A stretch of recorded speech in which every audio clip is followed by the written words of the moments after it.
The field is already ripe for harvest, but the workers are few. The field is already ripe for harvest, but the workers are few. Greeting, guys. It is me here again with a message of the kingdom of heaven. Guys, listen to what Jesus said to that statement. He is saying that the work is too much. He was actually looking at the world and how big the world is.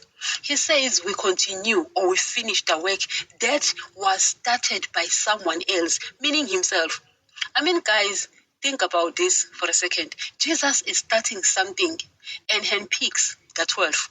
11, we're going to do exactly what he said, right? This means Christ, guys, laid a foundation. He started a message and was confident that they will not necessarily finish what he started, but it will never end.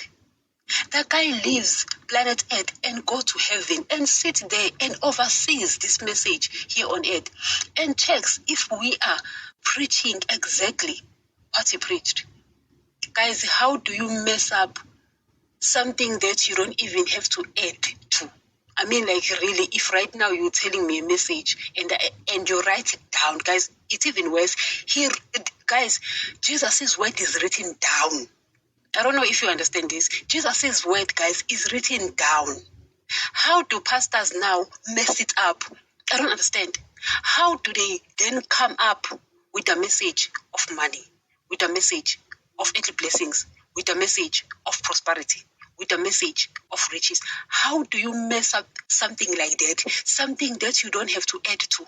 Guys, it's not like it's not like this message was whispered to someone's ears and Jesus left.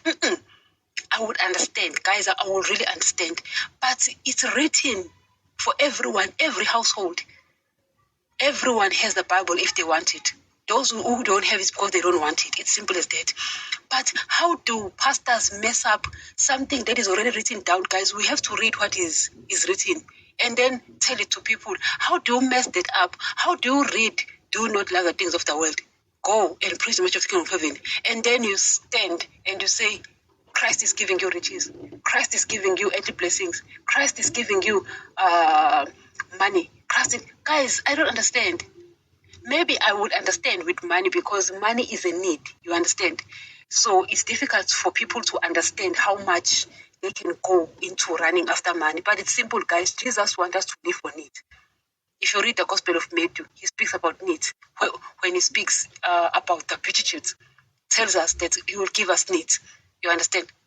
In other words, we are not working because we want to live in luxury houses, driving flashy cars, but we are getting things to further his kingdom and provide for our needs. So if you're living for the needs, then you are on the right path.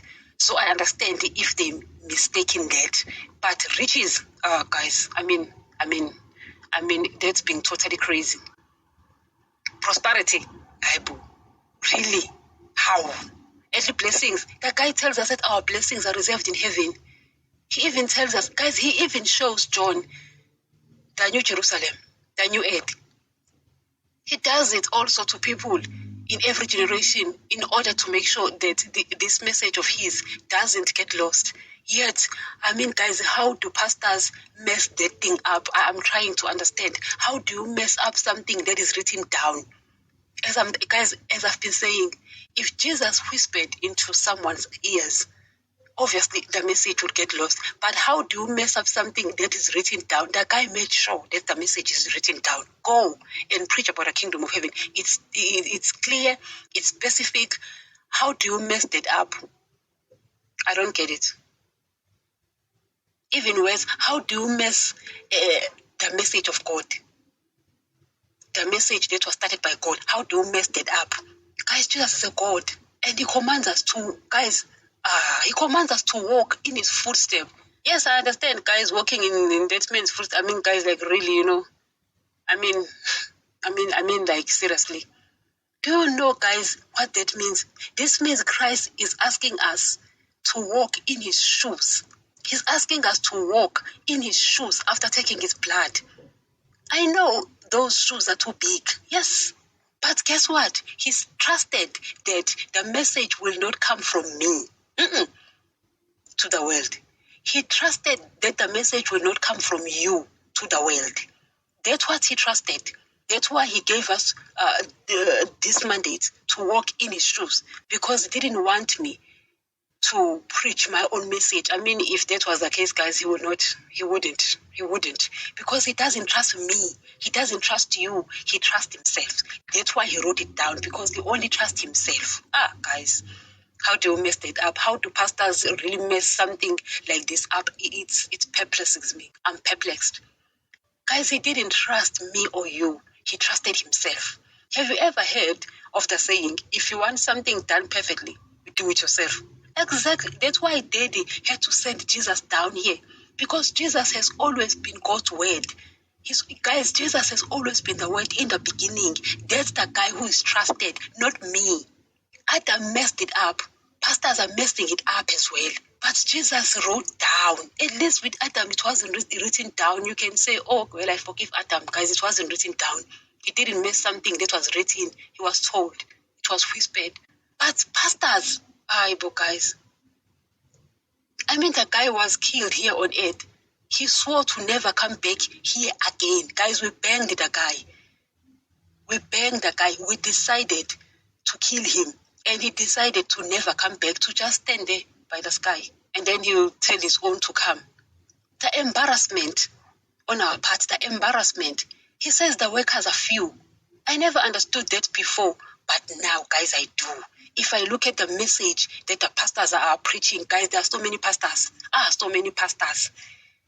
Yet they decided to take this wrong message, this very message, the exact opposite. They are sent salt, they come back with sugar. They are sent sugar, they come back with salt. The workers indeed are few, guys. Workers are indeed a few. Everyone wants to air their own opinions. Yet we are given the facts. Why do we want to air our own opinions when we are given the facts? That's something I just don't understand. I'm puzzled. I'm perplexed. Don't understand, guys. I can't fathom this. I simply can't, guys. I didn't understand, but now I do. The workers are few. So he commands us to go and preach this message. So you go as well and continue with the message. Don't go to school of theology. Maybe you'll come back with this message as well. Message of the beast. Message of money, riches, earthly blessings. Don't go to... Guys, it's written. It's there. It's not whispered to you. So don't mess it up. I don't want to add my own, because I'm going to mess it up. If pastors have messed it up like this, I don't know how you mess up something that is written down. When you send someone to a shop to buy sugar, if you've written down sugar and they come back with salt. Until next time, guys.